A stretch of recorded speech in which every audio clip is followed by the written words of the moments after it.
The Tim and Tony podcast is brought to you by. So Bucked Up. Tell the good people about them, Tim. Okay, so here's the deal. A lot of my friends who have been asking me about Bucked Up since we got the sponsorship told me, Tim, when I get a pre-workout, it feels like I'm a meth head on Mountain Dew. And I will assert, as I've tried many other brands, that that is the case generally. Not the case with Bucked Up. No. And particularly not the case with this little product that I just started using. It's called Heat Hardcore. I started using it because I started a cut yesterday. Oh, trying to get in shape for going to Mexico in August. So we're very excited. Oh, okay. So for all of you who are looking to get into your Mexico body shape, Heat is a good pre-workout substitute. It's only got like 150 milligrams of caffeine. It helps you burn off fat really nice. Or just going for the traditional pre-workout where they have a bunch of delicious flavors. I have a huge ass stack next to me. The chai spice is incredible. Yep. Oh, and there's another product of theirs that I didn't try until I was sent it. Is those racked BCAs are Oh my God. life-changing. Those are awesome. So the rack BCAs are fantastic. I've taken some other BCAs and like I know I took them, but I didn't feel them. This one, I feel like I could cure cancer. Disclaimer, you can't, but you feel like you could. The Pumpocalypse, oh boy. And if you use that in conjunction with the pre, you're going to have a fun workout. So that's to say, there are plenty of options at Bucked Up Fruities, and we're not even talking yet about the protein and the meal replacement protein. Both of those are very, very delicious and lean. So, Tim, why don't you tell us about that promo code? Promo code. Again, go to buckedup.com. You can only use this online. You cannot use this at any in-store location. Go online to buckedup.com. The promo code is TNT20. That's spelled TANDT20 for 20% off your entire order. You can order one product. You can order 50 products. It's 20% off the whole damn thing. So go to buckedup.com today and let's start working towards those Mexico bodies. Yeah. Use those supplements. It'll change your workout, change your life like it did us. So let's talk about Title, Tim. Why do we love Title so much?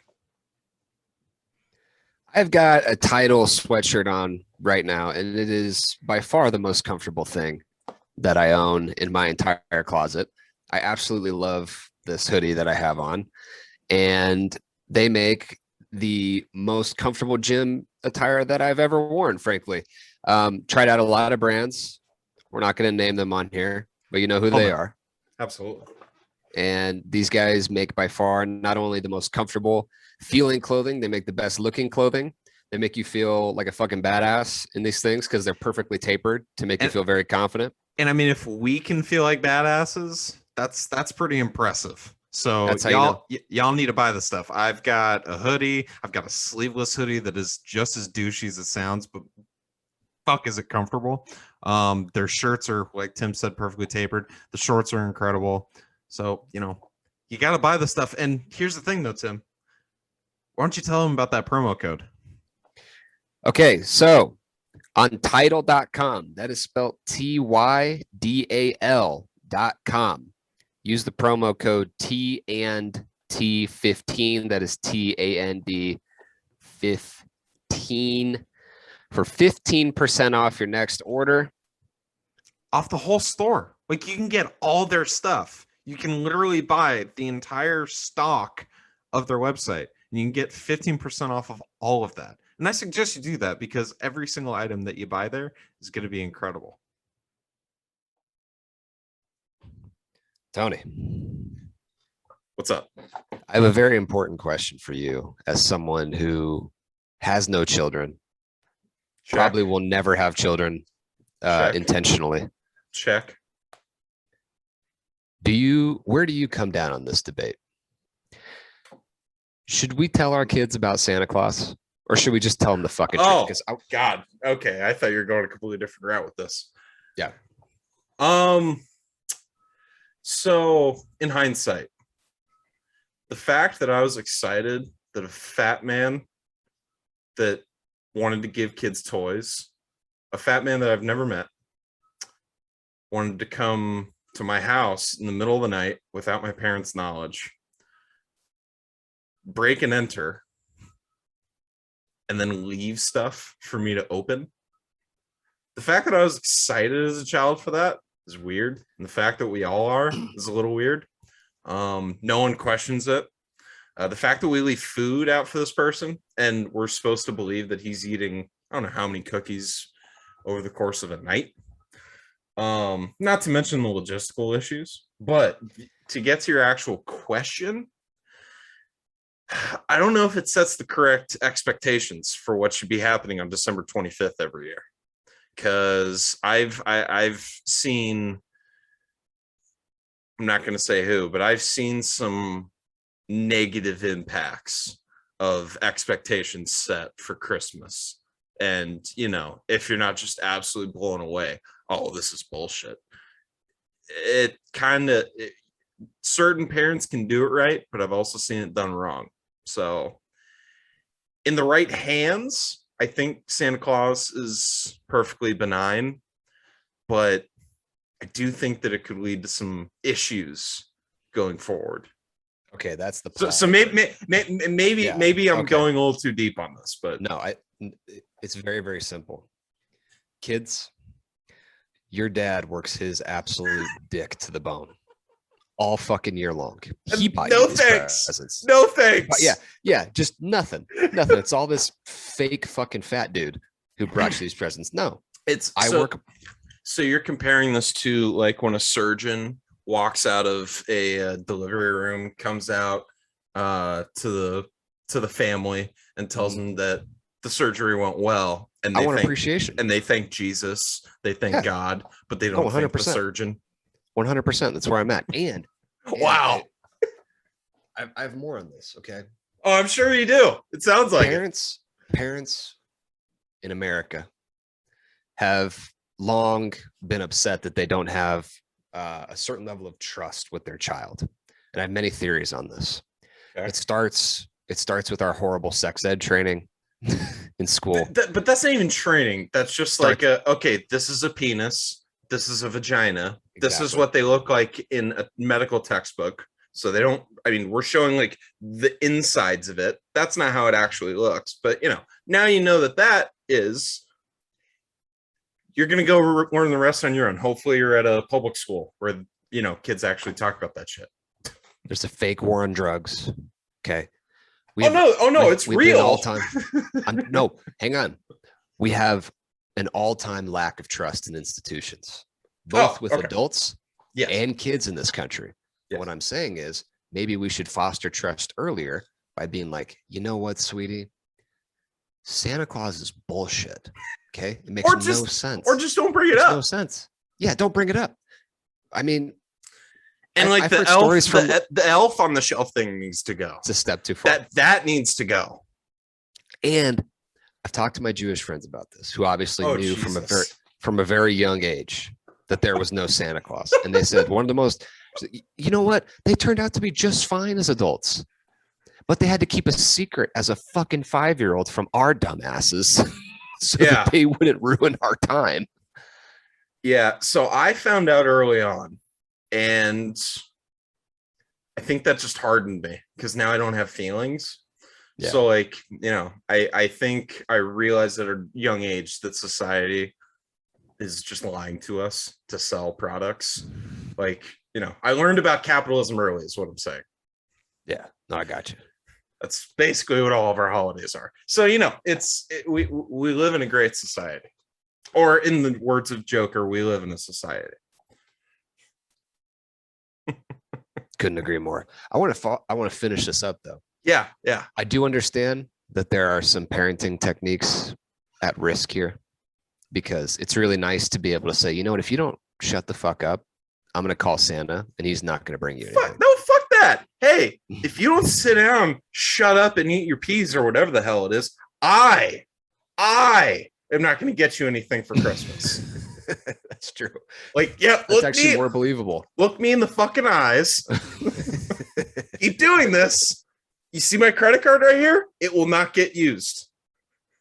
It will not get used. I'll get you toothpaste, socks, and a gas card for you to give to me since you don't have a car. That's exactly, no, it's simple. It can still be what Christmas actually is. It can still be a celebration of Christ. It can still be all that.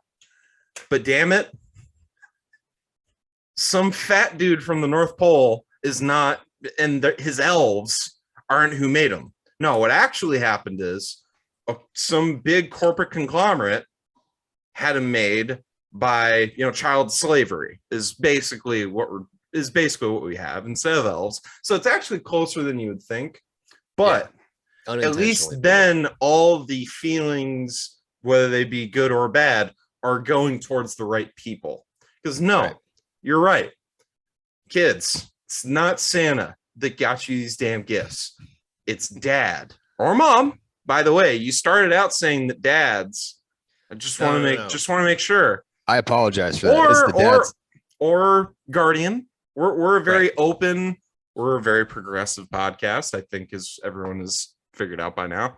Funny enough, I was listening to our Toy Story episode last night. Just, I review game film. Gotta stay up on trends and, little visual or verbal tics. I've been trying to get rid of those. We made sure to mention that Andy didn't need a father. So, I mean, we've been progressive. We're anti-fathers on this podcast, is what you're trying to say. We are, both being one and a lot of the movies, the dads suck. So, and by the way, that is a perfect segue. Dads suck. Guess whose dad sucks? Ben Gates' dad sucks. And what movie's Ben Gates from, Tim?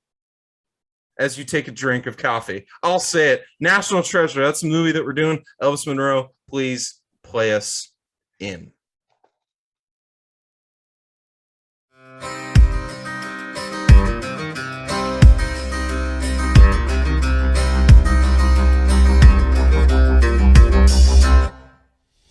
In a crowded room, somewhere in town. So, Tim, we're talking about National Treasure. You picked it. Why'd you pick it? I want to start us off with this.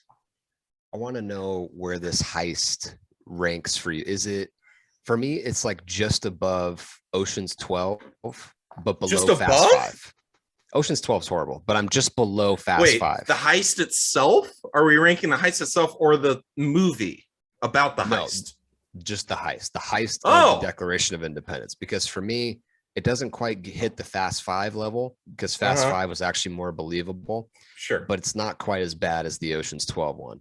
So I have it in between those two. Was Ocean's 13 was Al Pacino, right? Which one was 12? Oh, 12 was the French countryside one, right? Yeah. It's awful. Yeah.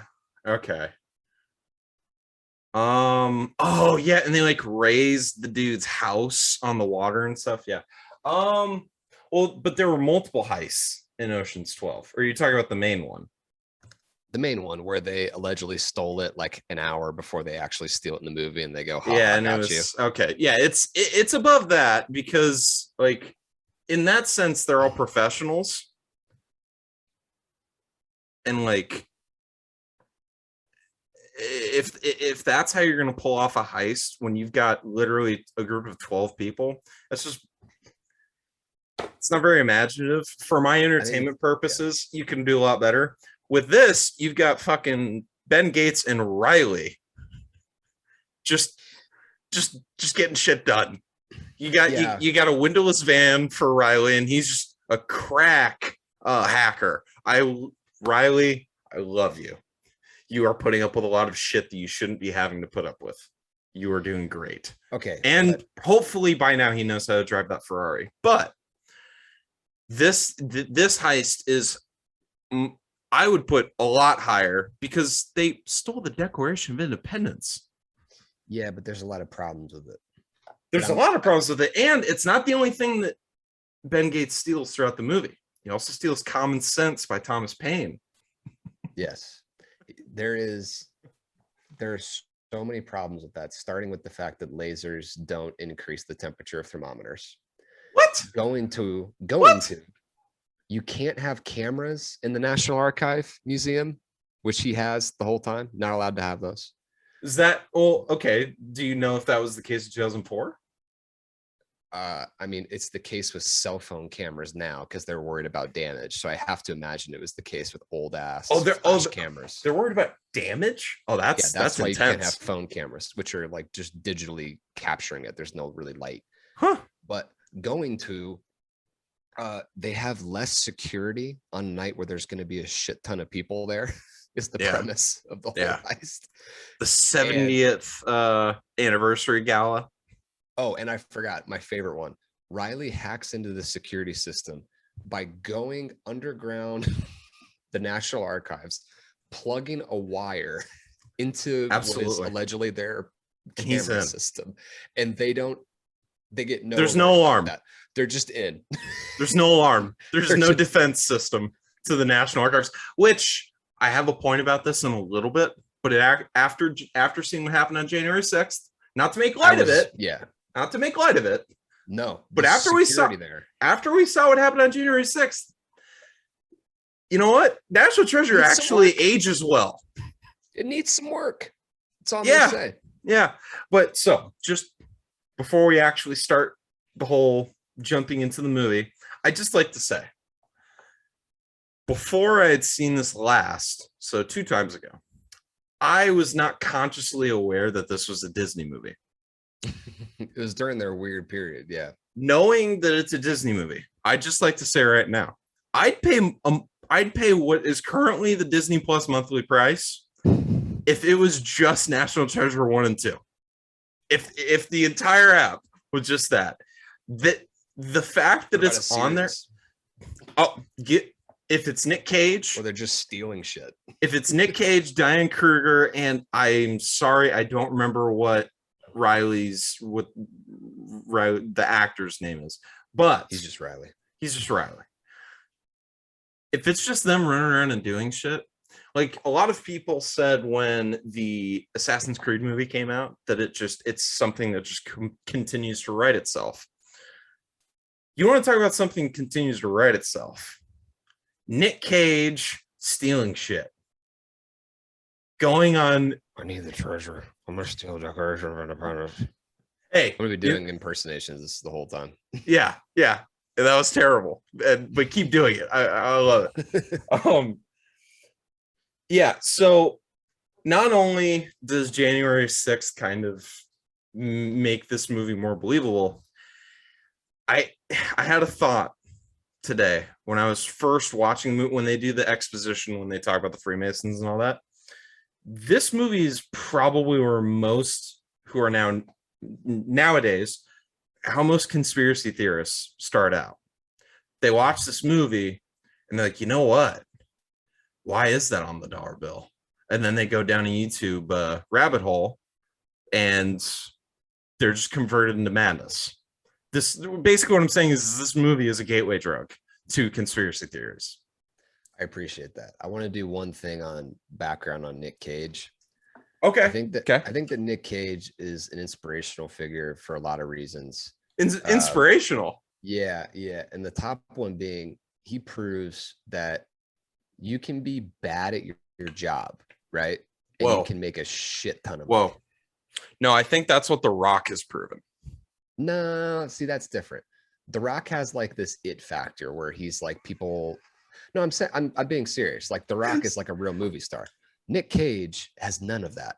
He's a balding, goofy looking fucker who sounds like this, and he never raises his voice above like around here. Unless it's to tell Diane Kruger to shut her mouth. Well, that's she. This is we're gonna get to. We'll get to it. No, character. We'll cover it. So the movie starts out where Nick Cage is a child. So really, it's Ben Gates as a kid. He's talking to his grandfather. Then John Voight walks in, and I think for the first time in John Voight's life, he's had to ponder being the voice of reason, which is just incredible. John Voight walks in, and he's telling him, stop telling him about, I forget what the exact words were, but basically like, stop telling him that bullshit. Just devoid of any hope or happiness is John Voight, even though like he himself at one point devoted his entire life to it and then stopped. So he's a quitter. So that's good. That's, you know, that's great. Can we talk about that story though? How completely ridiculous it is. Andrew Jackson? No, it's not Andrew Jackson. It's Charles Carroll. I believe it was during the Jackson it's about Charles Carroll is the guy that tells him the secret. So the way the story goes, no, but he was going to Andrew Jackson, who wasn't at the White House. So Charles Carroll has a very valuable secret worth hundreds of millions of dollars in his time, billions. Right. He chooses to wait until he's on death's doorstep. Yes. To divulge it. That makes no sense. And when he's on death's doorstep, he goes right up to the fucking White House. Absolutely. With no security again. No problems. The story is the Knights of Solomon take the treasure back to Europe. Yep. I'm sure that had nothing to do with colonialism, first of all. No, absolutely not. Then later when it comes to America, they had to make sure the British couldn't find it. So they left clues as to how to find it. Yeah. Please make this make sense. So it doesn't, but that's fine because it's a premise to a movie. It's much like when George Lucas all asked us in unison to accept that people can move shit with their minds and they can predict things because of the quote unquote force. So you know what? Yeah, you could just like make people think different things and you can persuade them with just like, if you just like really try really hard, you can do it. It's a problem. But here's the thing. The movie goes on without really needing any logical deductions. Logic does not exist here. It just doesn't. So, you know, we get to see Ned Stark with his head back on his shoulders, which is good. We get to see Ned Stark. I did. So okay, but he's not even close. No, freaked out the most. Wait, what? The Wolf is in this movie as the fucking FBI director. Oh yeah, the Wolf from Let's see. Okay, here's the problem. I have watched this. I saw this movie in theaters. I saw this movie before anything else. This was the first time I'd seen Nick Cage on screen. This is the first time that I had seen The Wolf on screen. This is the first time that I'd seen Sean Bean on screen. Well, yeah, I hadn't seen Pulp Fiction when I was 9 fucking years old when I first saw this. I'm just saying today when I watched it. Yes. But I've seen it so many times that like when I saw Game of Thrones, it's like, oh, it's Ian. When I saw Pulp Fiction, it's like, oh, it's the government dude. That's that. So it's less weird because that's where I interacted with these people first. Sorry, I don't mean to speak over you, but I want to really quick for the old heads who are like exploding right now. Just please relax. Okay, we were children. I was born in 1995. You know what my parents didn't do when I was 9 years old? They didn't show me fucking Pulp Fiction. We watched all the movies that you watched in your 20s in reverse order. We watched them as like young teenagers after seeing Toy Story. Like everything you saw, we saw later than you. Like because it wouldn't have been great for me to see 98% of what was going on in Pulp Fiction. And by the way, same can be said for Game of Thrones was coming out right during this time anyways. So yeah, fuck off. A little bit later, but I get your point. 2004? I thought Game of Thrones started in like 2001, 2002. No, Thrones I want to say was 09 or 2010. Oh yeah, yeah. You're probably right about that. Yeah. You're, guess it wasn't a 19 season. It wasn't. yeah, given that Sophie Turner's our age. Yeah. Woo. All right. Well, you know what? I just took the bar, guys. Yeah. I'm here. So, anyways, so yeah, we get all these characters, all that good stuff. Logic's not really anywhere. Real quick though, throughout the movie, Ben Gates is able to figure out riddles as though he himself is a literal encyclopedia. But he's not. Hold on. Because of this, and because of his ability to just know exactly that he's right and is willing to just freaking steal the Declaration of Independence on a hunch, because that's all it was. It was a hunch. It was an assumption that he figured out the riddle correctly. It was assuming that he knew who Timothy Matlack was. It was assuming that he was right about the Iron Pen thing. No, it was based just on that. So with that, because he was right on all these assumptions, this being a Disney movie, how is Ben Gates not in the MCU? So how is he not a superhero? I meant to bring this up earlier. Funny enough, and it's unfortunate. This is pre-Bob Iger Disney. This is pre-World Domination Disney. Sure. Pre-Marvel. I think they had Pixar at this point, but it's pre-Marvel, pre-Lucasfilm. They definitely had Pixar by now. Right. So this is before they're thinking about how can I make the most money out of every single thing that I put out. Ben Gates just making weird stuff. Yeah, Ben Gates needs to be in the MCU is what I'm saying. Are you kidding me? Well, because I'm certain at some point, Doctor Strange is going to be going around as he does throughout the dimensions, and he's going to come upon a riddle. Okay. You're going to need Ben Gates to crack that riddle. I'm just telling you. Or maybe Ben Gates only has a knowledge about American history. Who knows? I can't help but point this out. This guy, it allegedly took his grandfather's, his father's, and then presumably 30 to 40 years of his own life to get to one clue, one riddle. And by the way, all of a sudden he cranks out three. By the way, we get even more history in the second movie, which we're gonna have to do. Yes. No, for sure. But this guy, first of all, because they couldn't find the Charlotte. That was pardon the pun, but that was John Voight's white whale. He couldn't find the Charlotte. And then it just rolled downhill from there. I thought about it from this perspective. First of all, his and Abigail's knowledge tends to center around Benjamin Franklin. I don't know if you noticed that. All of it's Benjamin Franklin. All of it. Yeah, it's like all Benjamin Franklin. It's like the answer C on the SAT or whatever. Exactly.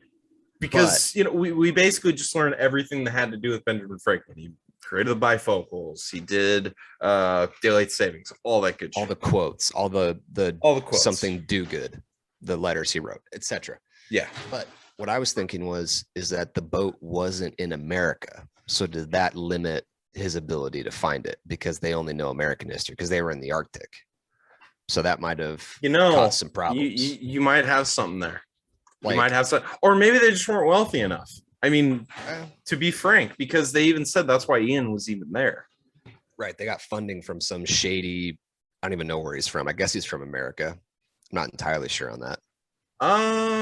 He seems kind of German in this movie. So you know what's funny? Okay. So you know what's funny? As a child, given that, even our textbooks, all the good people are white people. Yeah. When I watched this as a 9-year-old, I thought, oh, he's the foreign guy because he's got the accent. Well, and the German blonde hair. Exactly. Dirk look from back in the early 2000s. Yeah. So it is funny that you say that because I always just, he's the bad guy from Not America. Yeah. No, he's got to be. He has reckless disregard for our Declaration of Independence. Exactly. He doesn't give a shit. He'll kill somebody.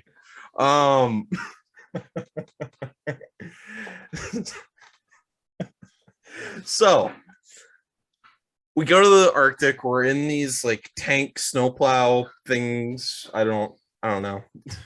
We're traversing the Arctic in ice mobiles, snowmobiles. I don't know. Then we get the first of many, and I mean many, 1,000-yard stares from Nick Cage. She's out there. And then they go from there. And then within the span of 46 seconds, and I know because I timed it, they find it with a metal detector.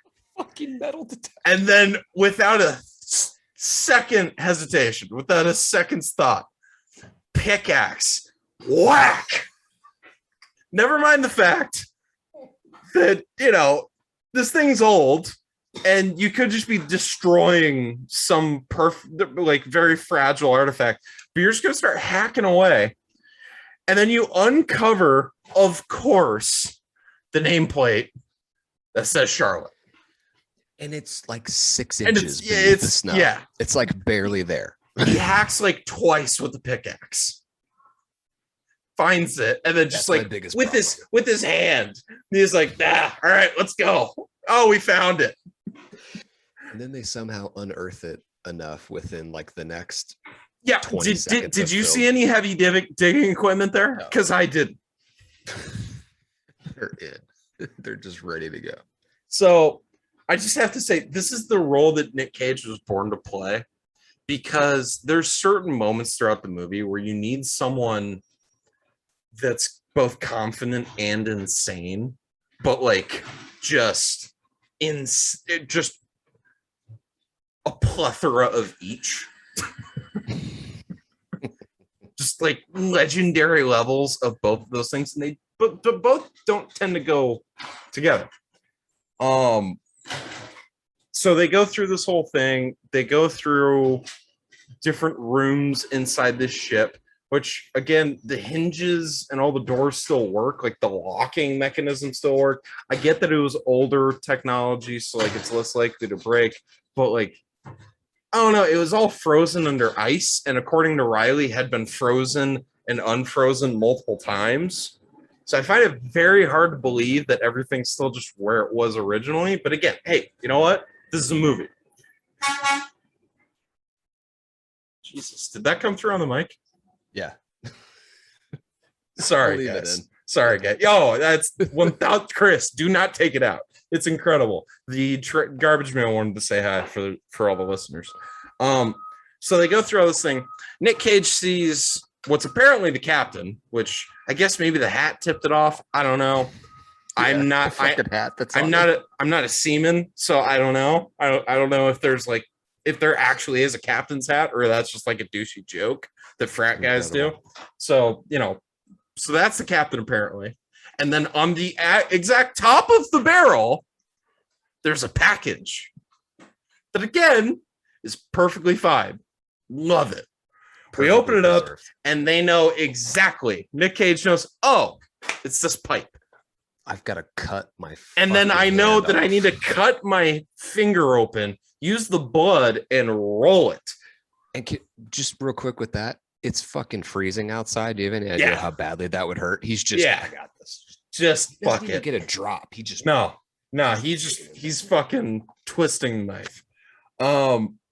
And then we get to see Ben Gates, superhero. He figures out this treasure riddle that's been generations long. Yeah. And by the way, written in essentially a different language in about a minute and a half. He figures out in about a minute and a half, pacing in the same room that he found it in. And then instantly it's like, oh, Declaration of Independence. Yeah, we're good. Let's go. Yeah. Let's go steal it. I just had this thought, though. I know we're going to get to it. Like, do you think he trained with Dom and the guys from the family? Because he can't die. Like, he's incapable of dying. The guy he's shot at in this film. Sorry, Tony's like choking on water. He's shot at in this film a dozen times. They all miss. He's in a fucking ship that blows the fuck up, and he's fine. Because they found a trapdoor. So one of the notes that I wrote down is, all right, whose shots are worse? Ian's like army or stormtroopers? Okay. Because we at least have seen at some point a stormtrooper hit a shot. Now, they've taken more shots, but Ian's guys never hit a single shot. And he's allegedly rich. Like, the stormtroopers are essentially stupid clones, basically. Like, at some point you can understand. Okay, no. You are someone that is clearly never watched Star Wars Clone Wars, the television show. The clones are highly trained, very efficient warriors. They can't shoot for shit. The clones can. The stormtroopers that are slaves, that are random people, not clones, are horrible soldiers. Let's get this straight. I am not going to be on this podcast, and I am not getting people coming at me for lack of Star Wars knowledge like you have. No. The clones are fantastic soldiers. Are open. The stormtroopers are terrible because as it extended on, the Kaminoan training gets weeded out, and they essentially just, like we saw in episode 9, it's just kids. It's just kids. They get the armor and a blaster, and they're just told to go do shit. Whereas before, these Kaminoans, they're breeding these soldiers. So, anyways, now that I have that on my system, you okay? Go ahead. I'm fine now. Yeah, I mean, my point with Ian is he's rich. He gets these supposedly highly selected security officers. First of all, they have no tact whatsoever. I mean, the one guy talks to the butcher, shut up. Like, they have absolutely no personal skills at all. None. Second of all, they can't shoot. They're all kind of dumb. Like, when Cage throws the empty tube of the Constitution off the roof, the guy actually believes that he threw the fucking Declaration off the fucking roof. I was deciding whether or not I was going to correct you, but yeah, you corrected yourself. Yeah, so that's what I like to call autocorrect. Here's the thing: sometimes you deserve to lose. Ian deserved to lose. He had bad help. He does, but and maybe because Ian's guys couldn't shoot, and maybe Riley knew that, but when we're in that room where they find the pipe, Riley, when the gun gets pointed at him, normal people, they would either take a step back, they would get behind something solid. What does he decide to do? He decides to cower in front of ropes, like 300-year-old ropes. He's like, oh no, my guy, that's not going to do shit. I'm just telling you. But then we get double attempted homicide by Ian, which is just incredible. It's just incredible. And that's not the only time. And Ian, his ability to determine when Nicolas Cage is bluffing just goes in and out the entire movie, starting from the very beginning. Right. Where he can't tell whether or not he's telling the truth. And then all of a sudden he can, and then all of a sudden he can't. The best bluffers, that's the case. So maybe Nick Cage is actually really good at bluffing. Do we believe that Nick Cage has ever played cards in his life? He's a superhero. He doesn't need to. Okay. He doesn't need to. He's pre-MCU. No, I got you. If that movie was made now, come on. He's got as many powers at least as Ant-Man. Come on. No, you're right. You're right. That's fair. I apologize. Sorry, Benjamin Gates. So the question is this: what are we going to do about Ian now that he has this information? Now that he's left, well, we're going to have to stop him, which means we are going to have to steal it. Now, cut to the J. Edgar Hoover FBI building. Yep. Headquartered in Washington, D.C., which now nowhere in Antarctica. Whatever. Oh, I guess no. The decision to steal the Declaration is after this. So hold on. So we have to stop him. Let's go to the J. Edgar Hoover building in D.C., even though we just got done saying that Nick Cage needed Ian there for his money. So I don't know how they were able to afford getting back. Where are they staying? Makes no sense. I don't know. If Congress isn't in session, the hotels are probably cheaper, but the things you think about. They get laughed out of that. room. Now cuts to the National Archives. They're getting a meeting with someone. Like, I don't know who Abigail Chase is with the National Archives, but apparently that's who they were able to get a meeting with. How is he getting these meetings? Yeah, first and in such a short time, calling the tips in, he's walking into the offices of the FBI. Yeah, and I think they said Homeland and getting DOJ, getting like face-to-face fucking meetings with these people. What's incredible too is that even if you don't find a threat credible, apparently they couldn't be bothered to commit one more officer to the Jesus, which is, it's unbelievable. It's just great stuff. Then he goes into Abigail's office. Do you have any idea how valuable the George Washington pins are? Okay, great. This is my next note. So Ben Gates walks in, someone who he wants to help them. He wants to have help them. The first thing he does, he obviously doesn't know how to talk to women, because the first thing he does, here, let's talk about the one thing that you don't have. Or he tries to grab it initially. He tries to pick it up. Yeah, not great. But yeah, let's talk about the button that you don't have. So he's clearly a glass half empty guy. So on a first date, he's definitely just talking about all of his flaws. He is waving all the red flags, just all of them. Oh, well, I mean, how about his later conversation where he's like, have you said I love you to someone who wasn't your family member? It's like, what is going on here? Yeah. You're in a changing room with Diane, or I forget her first name. Diane Keaton. Diane Kruger. I thought. Sorry. Yeah. It's not Diane Keaton. I apologize. You're in a changing room with Diane Kruger and you want to know her body count? And by the way, it's like there's no gender change. Like, I guess Urban Outfitters very progressive I guess Urban Outfitters isn't really that like a big place. So if they have a changing room, I'd admit, yeah, okay. It's not Target, or it's not like one of these bigger places that would have multiple changing rooms. Maybe, I don't know. Seems just a little bit weird. Yeah, but it definitely is. Hey, they came in together, so who knows? Maybe they're just letting people be.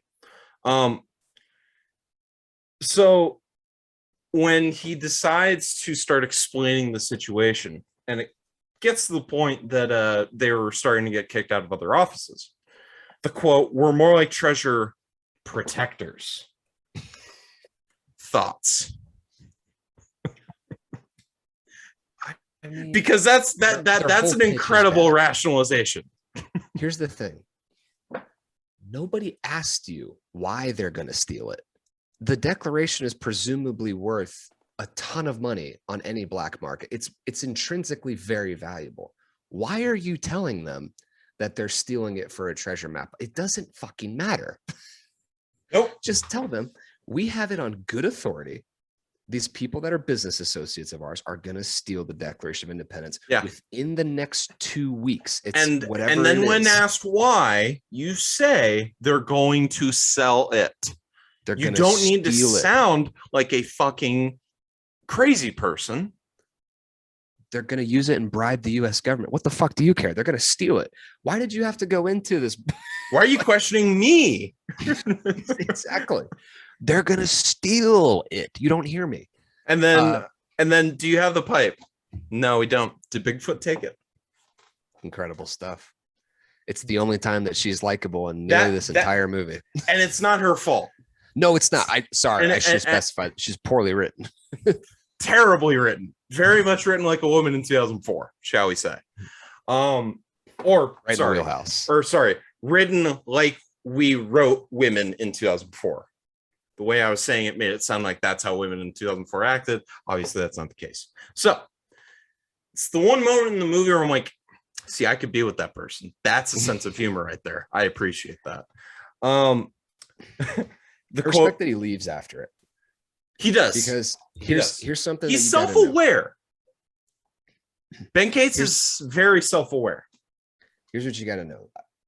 I'm gonna make this quick. Last week, I tried to sell a card on OfferUp. I met the person. Which card? It was my Charmander card.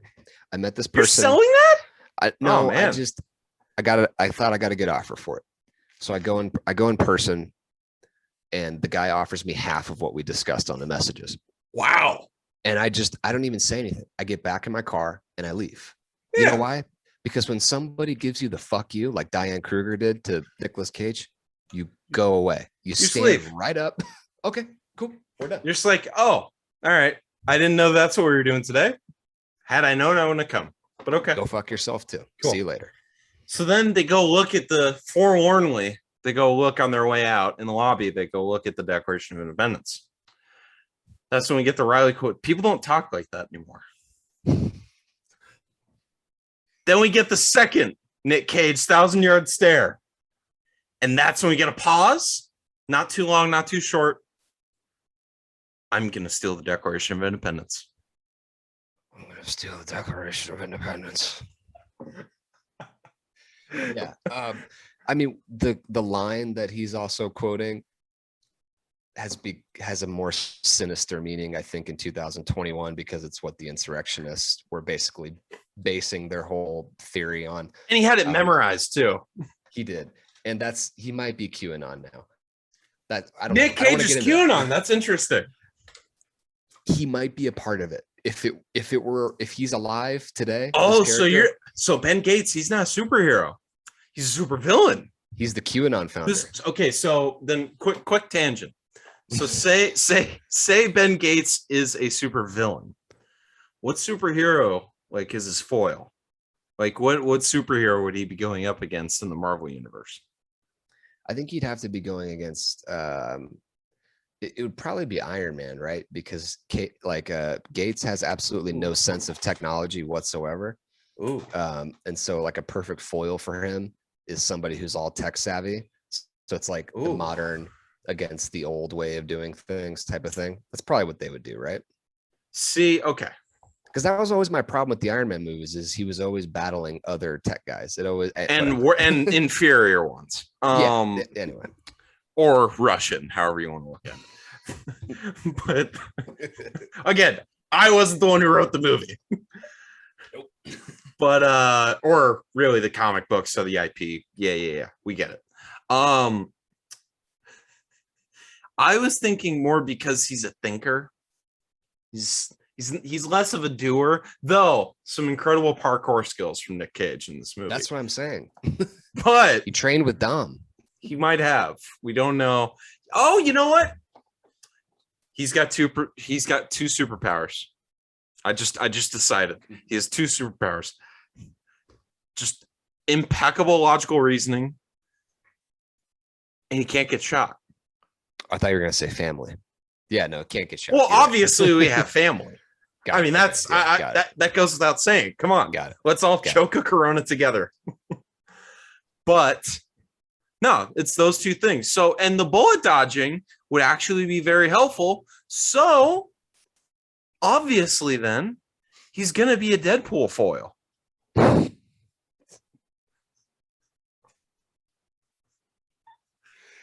Okay. Because they could think about it. Nick Cage and Ryan Reynolds having banter together. I can't think of a better way to do that. Deadpool would definitely recruit him, right? Because we remember the kinds of people that Deadpool likes to recruit. Yeah. But what I'm saying is it's like they fight against each other. They're like frenemies, but they also sometimes fight together. You know, it's I love it. Marvel. It makes sense. Feige, give me a call. Kevin, give me a call. Let's get this going. We're available. So, okay.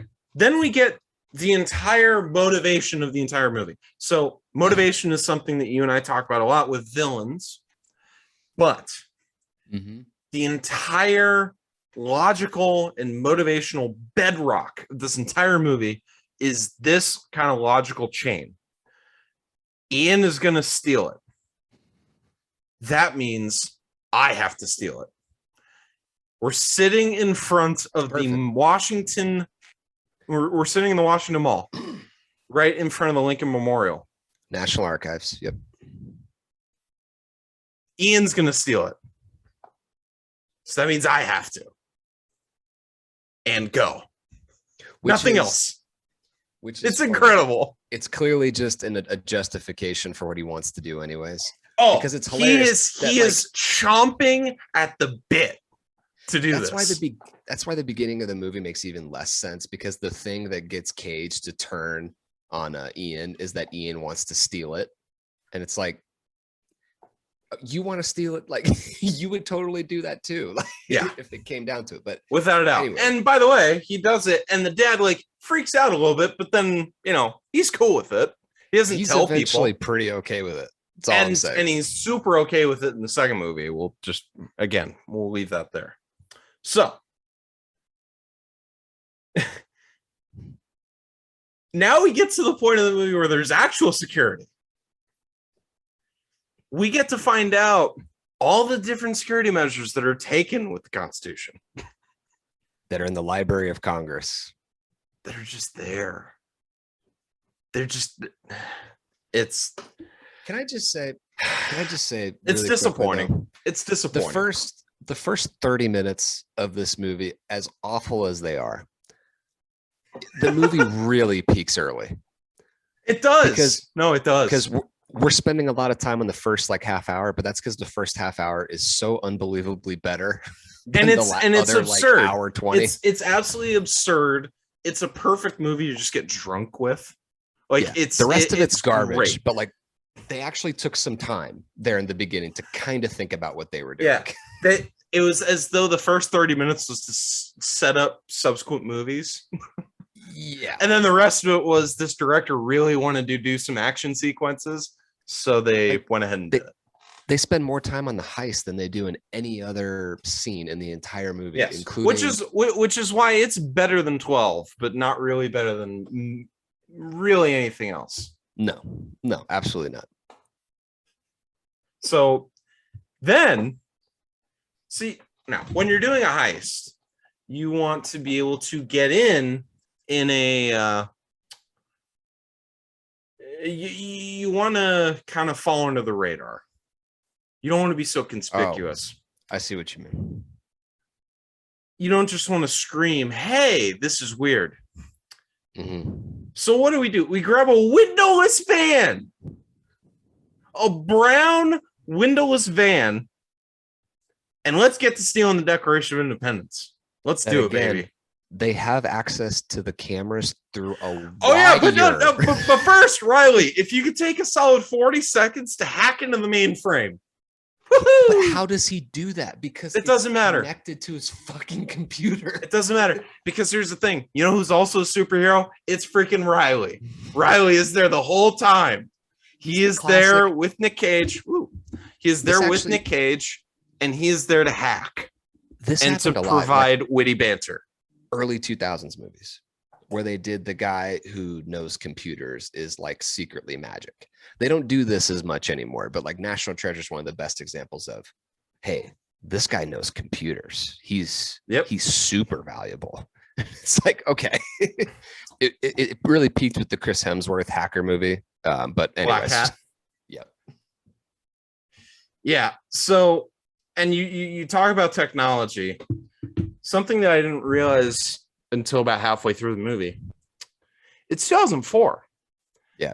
None of these people have cell phones. Well, they do. They have little flip phones, but not like smartphones. I know what you mean. No, but no one in the group has one. Because what's the first thing that Nick Cage says when he gets out of the tomb thing? Hey, can I borrow a cell phone?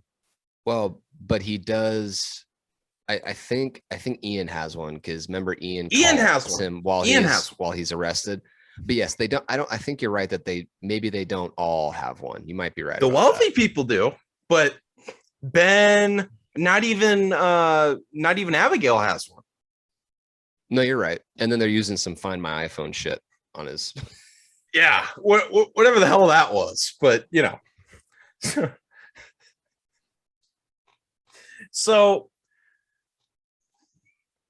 of course, Ben Gates has access to the last button. Just of course. I'm sure he had it in his drawer somewhere, you know? The last George Washington button. Yeah. Do you know how much those are worth, by the way? I have no idea. So I looked them up. Because I'm fascinated by things on eBay. Absolutely. Those things The highest went for 60,000. They averaged between 30 and 40,000 for a George Washington campaign button. So That okay, lady- so you're lady saying had that like there's 10 of them. so you're saying that there's 3 stolen items in this movie. Yeah, no. Apparently he's got this like $50,000 button just hanging out in his And there's fucking no way house that he bought it. If he doesn't have a cell phone, he doesn't just have cash. that he gave away for what? Well, for love, Tim. Well, good point. I didn't think For about love. Absolutely. So now we cut to Ian and company. They're making bombs because why not? Just an incredible scene. And they've got, you know, the stock just, oh, there's lights and there's wires and there's paper taped around something. It's great. Again, when you're doing a heist, you want to be able to fly under the radar. You don't want to, They don't give a shit. You don't want to be very conspicuous. They pull up in what can best be described as a SWAT team sized food truck. It was red, wasn't it? Or am I making that up in my mind? It wasn't red. It was Okay. metallic with like blue paint, I believe. But yeah, like a huge ass truck. And now we cut back to Ben Gates, who's a janitor now. He walks in, and then oh wait, he's wearing a tux. It's just incredible. He's James Bond. He might actually be James Bond. We don't know. He does a version of that too in the second one where he gets out of the lake and pulls Yeah. off like a scuba suit for a tux. But anyways, keep going. Yep. It's incredible. It's awesome. It's good So stuff. we get that. He checks himself in the mirror, thinks he looks good. Oh, he looks But fantastic. really quick, my opinion is that Ian would have gotten caught in the very beginning if Cage hadn't interfered and stolen it first. Oh, Because Ian was going to go hold in and below the. hold on. Got it. So we get into the gala, and then we clearly see that Dr. Herbert, the guy that walks over to Diane Kruger, is 100% into Abigail. Like, just, I mean, has the as was made famous in Ted, he had the fuck me eyes. He really did. And he gets shut down. He gets cockblocked by Nick Cage, who's talking about severed heads. And he chugs an entire glass of champagne at a gala at the National Archives. And what's Abigail's response? She has a face of intrigue. She has a face that, oh, you know what? I didn't think about this man in that way before. I do now. I am now intrigued. Well, we can say it. If she was a man, we would say she had a boner as he's giving this whole speech. Exactly. First of all, I think I'm going to do all my cheers and toast now. Cheers to treason. That's pretty badass as toasts go. To high treason. Sorry. That's up there. And cheers to that. Maybe Ben Gates is a fan of the Confederacy. If he's a fan of treason.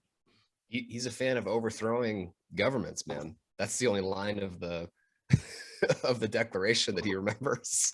Yeah. So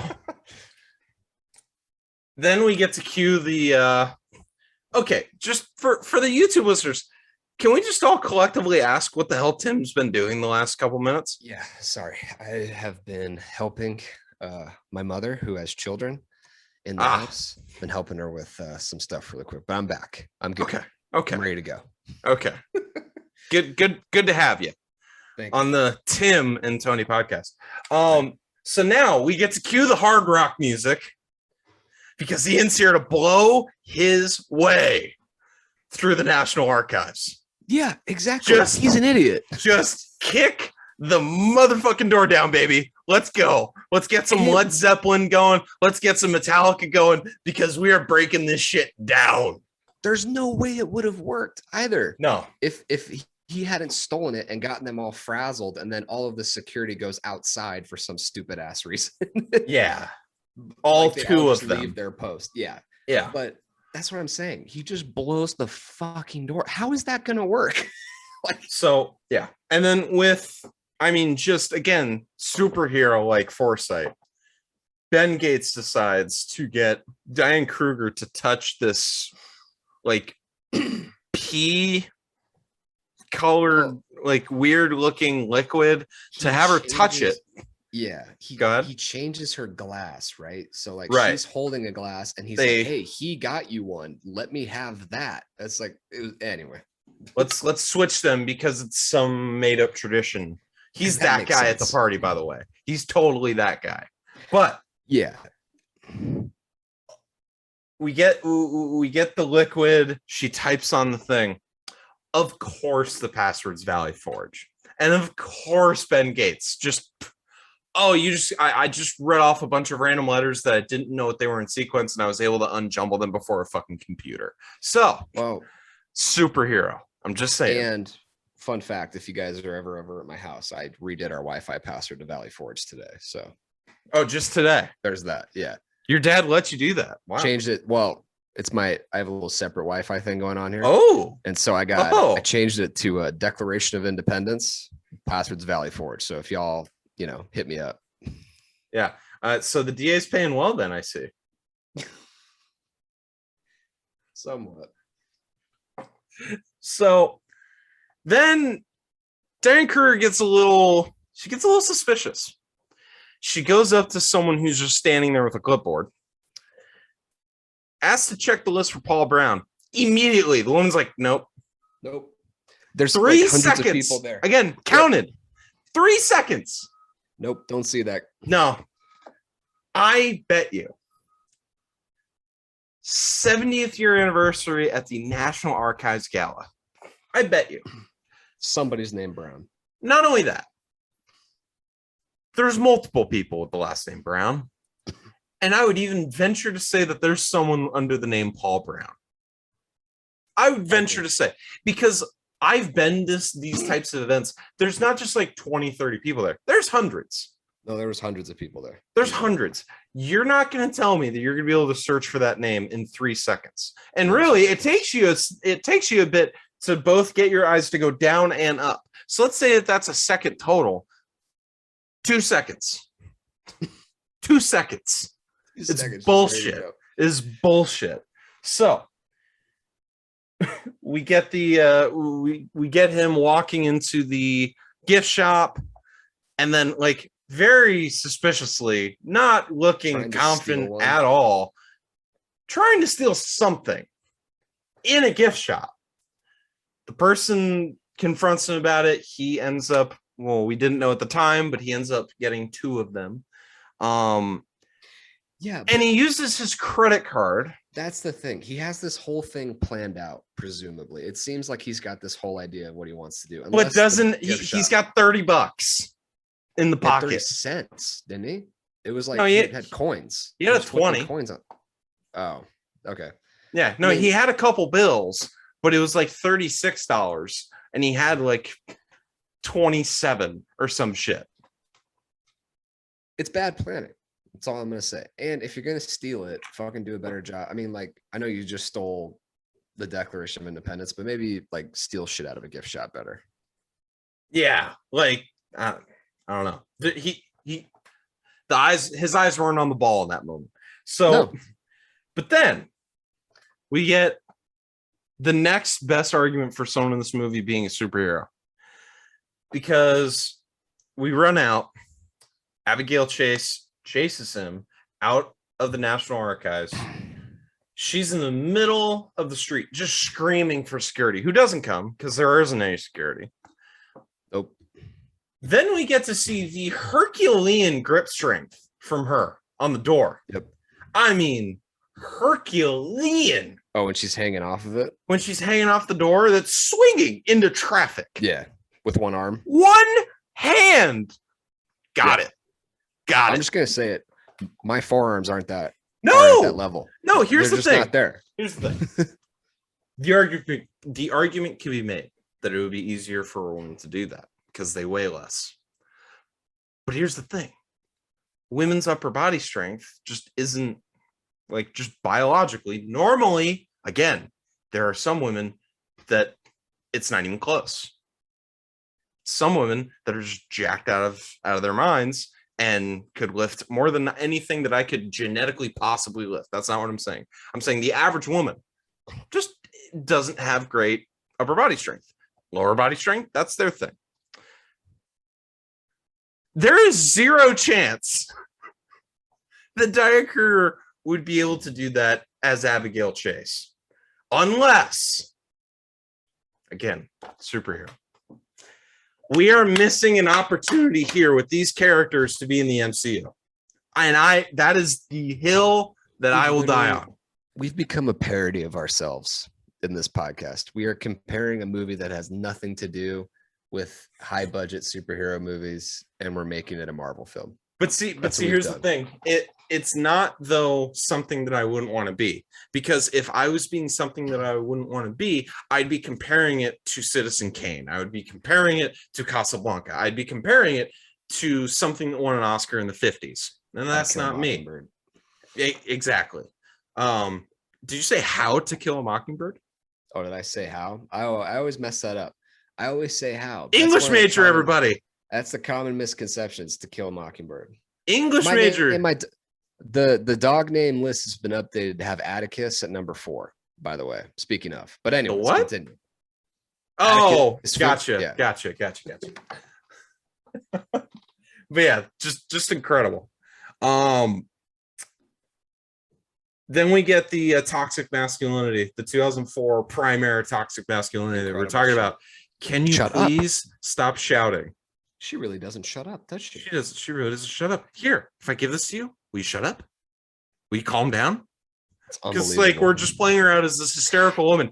You stole she's not being annoying. No, you stole the Declaration of Independence. She works for the National Archives. Obviously, she's gonna be upset. Obviously, she's not even that upset. No, she's asking reasonable questions as to why you they kidnapped her, by the way. Now, yeah, you did kind of save her. Kidnap her to save her from being kidnapped, like the Declaration. Yeah, it's like double hearsay. We just we're all up here. We'll figure it out at some point. So then we go to Wolf. He's at the gala wearing one of the Levi button downs. It's incredible. I love that, man. It's great. Just unbelievable dresser. He's literally doing his Wolf character in this film. Yeah. So we got a tip, sir, but we didn't find it credible. How about now? Find it credible now? How about now? How about now, he says. To be the guy that breaks, because you know the guy that told him would be us. Well, yes, but they weren't the decision maker on this. They're just purely the messenger. I actually have a theory on this because later when he's being interrogated by Wolf, he looks at that same guy when he's like, I tried to tip you off. So I actually think that he was the guy that got the tip. Oh, great.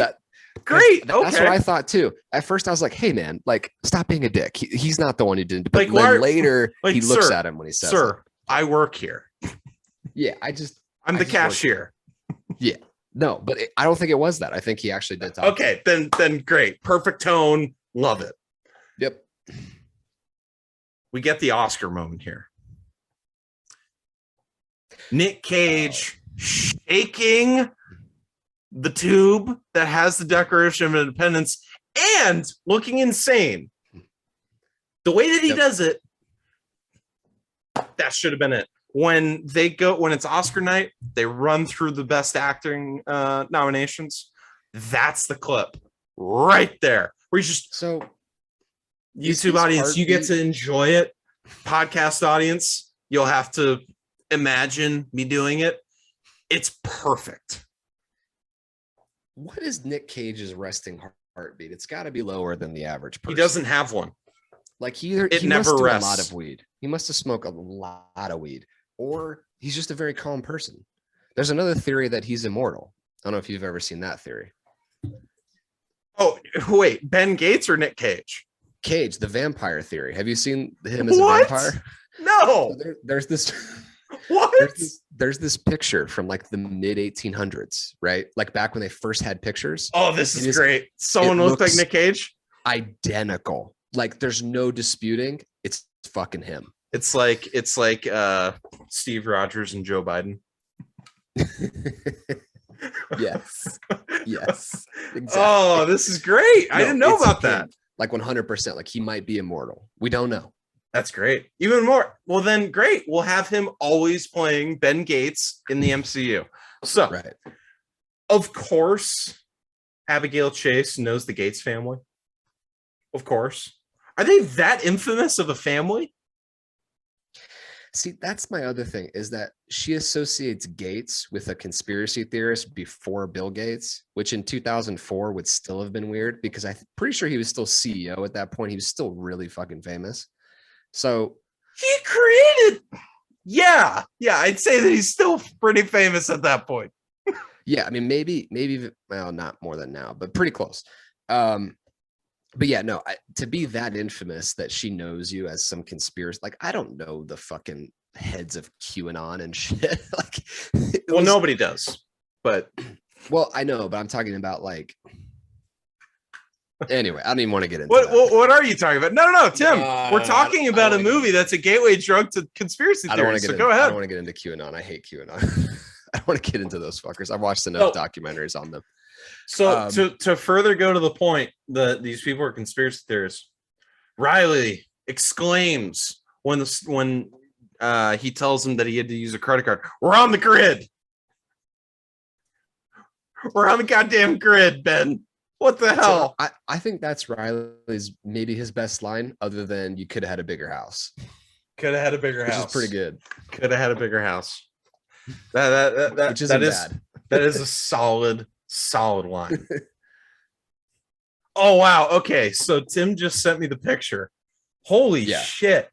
I know. Wow. I know. It's fucking crazy. Again, what did you have to search to get that? So that the listeners can... Nick Cage is a vampire. Oh, perfect. So yeah, Nick Cage is a vampire. You get this. Like, oh my god. If you look at it, that's a fake picture. It's gotta be. That's what I kind of assumed too when I saw it. No, it's too much like him. Well, and no one's head is that all belong. Right, exactly. Like they've got like the ear shape that's like perfectly the same. It's just got a mustache, basically. Yeah, no, there's zero chance that that's a real picture because like nobody's head is bigger on one side than the other. I know, and no one's ears point. I'm with you. Anyways, let me get back to my notes here. So, Abigail Chase, we get obviously she does not understand how accessory law works. It's like these people do. Yeah, because she's the FBI guy does, by the way. But anyways, yeah. So, because she wasn't there, so she's not an accomplice, but she was there after and helped. Yeah, she's definitely an accessory. Yeah. So there's no question she's an accessory. In her defense, though, what was her possible recourse? She doesn't have a cell phone. And she might think that this guy's insane. So she might be there under duress. I don't know. Yeah, that's a tough one. Duress is a tough one there. It is a tough one. And in your DA opinion, what do you think? No, I'm kidding. I'm kidding. So then we go to John Voight's house. The first thing that comes out of his mouth. Oh, yeah. Sorry. Yeah, go ahead. Is she pregnant? John Voight, put some respect on Diane Kruger's name, please. She does not look pregnant. She is a beautiful woman. Almost as bizarre as the changing. Bullshit. That's so fucked up. Is she pregnant? There's two lines that I just don't need in there. But like, here's the thing. Scene and that one. Here's the thing, though. Like, say that she is, or no. Let's say that that's your first thought. Does the other guy being there not throw you off a little bit? Why would Riley be there? Yeah, he has no interest in who Riley is at any point in this movie because presumably I think Cage met Riley just for this first project. Like they weren't like old friends or anything. So his dad doesn't know who the fuck he is. I thought he said hi, Riley. Oh, did he? Okay. I think he knows him, but like either way, there's another dude there. Why the fuck would another dude? Anyways, It's then we it's get so the weird. we then get the most sexually charged line in the entire movie. So we go into the house where the silence do good letters were, and John Voight's obviously putting off the answer. They grab some lemons and then they on it. They see something. Diane Kruger and Nicolas Cage lock eyes with just fiery intensity, with just crackling chemistry. Quote, "We need more juice. We need more heat." It's getting hot in here, baby. It is getting hot. Because you know what, John Voight? She's not pregnant yet. But she might be very soon. She's about to be, my friend. She is about to be. I'm telling you right now. Those eyes. Job by you. Those eyes. They're not celibate eyes, shall we say? This is when he also steals Common Sense by Thomas Paine, and to get money from it, since old people hide dollar bills in just random stuff. Ben Gates is obviously never invited to parties. I said before, just the way that he has conversations is just insufferable. It's just absolutely insufferable. He's the guy at the party that always wants to talk about just like random shit that nobody cares about. And he thinks that he's very smart, which he is. But wait a sec, I forgot one thing about the heist. They say what his degree is. Did you catch that? He has a bachelor. Gates. He has a bachelor's degree in poli-sci and a master's in mechanical engineering. What? Like they just throw that out there, and they were like, mechanical engineering. The wolf looks off in the distance. He's like, I wonder what he wanted to be when he grew up. Oh yeah, and didn't he have like military training too? Something. It was so stupid. I'm like, really? He got a bachelor's in poli-sci and then took the test to get into a graduate degree for mechanical engineering, you dipshits. Yeah, he was like in the ROTC or something. He did like Halo training, I think they said. Like, it's ridiculous. Like, dude's been around, but just he's all over the map. He's all over the place of what he wants to do. So, I guess that was to explain how he made the concoction to get the fingerprint and to reveal the stuff on the back. But still, by them having him do a little bit of everything, it just explains everything. He has military training. He's James Bond. Yeah, he has military training. He's a mechanical engineer, so he could just do shit with his hands, and he's a philosopher. So like it makes sense that he knows all this random stuff. It's incredible. He's a government philosopher. You're right. Yeah. So then we get the line from Wolf after Ben is arrested. After another chase, again, I don't really need to talk about the chase scenes. They're fine. They're done by a director that I didn't look up the director. I would venture to say that the director hasn't done many chase scenes. So someone's got to go to prison. Love the line. The most American line in the entire movie. Somebody's got to go to prison, Ben. It's my ass, and I got to put someone in prison. Okay. I'm sorry. I can't hold this in anymore. Yeah. The wolf decides what makes sense is to take the guy to prison who didn't get the treasure, who committed every single one of the same offenses as Cage did. No worse, no better. He did kill more people. He's a worse guy. He didn't. I don't think. Now that I think about it, I don't think anybody was killed. No. Well, in the entire movie, fell through the. Well, yeah. Okay. Yeah, but he wasn't killed. I thought he died, but whatever. No. I'm saying he died, but someone didn't kill him. Exactly. So what I'm saying is that they both committed. They did tase somebody though. They did tase somebody though.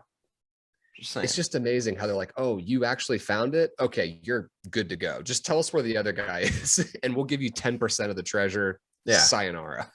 Yeah. Well, but hold on. So we go Barkington Lane. It's a person, not a place. Here at the wall. Oh. Parkington Lane, it's a person, and then they just completely deface the poor But guy's he had coffin. a sledgehammer already on him. That Oh, guy, 2 yeah. seconds after they read it, he's got the Yeah. sledgehammer ready to go. And he's just like, ah. Absolutely. He's a grunt. Of course. He's probably been walking around with that sledgehammer for weeks waiting to use it. That dude, and he just jumped at the opportunity. He is ready to go. The clues, all the clues in this movie are so incredible. Here at the wall, 2 E's. Yep. Okay. And like, and then Parkington Lane. And then why would they have us come here and then go to somewhere else? And then John Voight in the background, another clue. Shut up. I actually enjoy that Riley makes the line, can't they just say, here's the treasure, spend wisely? Yeah. Like that's what we're all kind of thinking as we're going through this. Riley has the disposition of like a first-year law student about a month and a half in. By the way, the director for National Treasure has not made another movie since. He's done a couple TV series. Hasn't done another movie since. Sounds about right. Did he do the second one, or did someone else do the second one? It was somebody else for the second one. Get research on who did the second one. So yeah, just the American way, we got to put someone into jail, just because that's how we solve our problems. So then we get into the staircase, the vault, the hidden whatever the hell. And Ben Gates drops the girl that he's professed to love for a piece of paper. And I don't know that he needed to drop her to get it. They were going to the bottom. That's what I mean. There's zero. Okay. If a piece of paper falls to the ground, it's fine. If a human being falls to the fucking ground, they die. Do you trust me? Or hold on. Go ahead and do your. I can't do him yelling. I can only do him like when he's doing his Nicolas Cage, like standard one. I can't do the yell. Do you trust me? Do you trust me? That's a little bit of Bane there, but I get it. No, that would be, do you trust me? Yeah, no, there you go. Yeah. So just peak level of content we got going. This is why we get paid the big bucks. Here's the continuity. The one continuity problem that I actually cared about in the movie. Okay. So the one guy that falls to his death, presumably at the bottom. Yeah. Where's he at? Yeah, he's not down there. That's a good point. It's a good point. Where is he? Though they might not have been at the bottom now that I think about it, because if you remember that lift, I don't know if it hit the ground. It might have still been suspended in the air, but still. Yeah, it's still weird. I mean, it's just it's we know why. It's because it's a PG Disney movie, but I know, you're right. But no mention. There couldn't be like a shoe or something just to acknowledge that a human being fell to his death. Ian seems upset about it. Remember, he's like, if what's his face's life had any value, then it was very interesting. The one little bit of humanity that Ian shows the entire movie is to some like dude named Chet or something. Then we get the Indiana Jones rope swing. He's dressed like Indiana at the end. If you notice, he's doing a knockoff of the Indiana. Yes, he is. He absolutely is. Which is interesting because now Lucasfilms is in house. It wasn't at the time. No, but it wasn't at the time. But they were clearly doing a derivative version of it. Which, interestingly, not only are they doing another indie, they're doing a third National Treasure. Hold on. I got you. So then they get to the throne room or the treasure room or whatever the fuck you called it. Treasure room, yeah. And there's nothing there. Twice. I did see I did see a couple chalices on the table, by the way. If I could just get someone to check on those. That's a good idea. Because those might be gold. Right. Either just gold, like you could sell it for the gold, or might have some historical significance. I don't know. But if we get someone to check that out, that'd be great. But then we see a cutout that is conveniently the exact same shape as the pipe found on the Charlotte. And then It's not the worst moment of that 10-minute. But then we get Nick Cage's best line read of the entire movie. Could it really be that simple? This is the first time in the entire movie where he doesn't know the answer. And I call bullshit.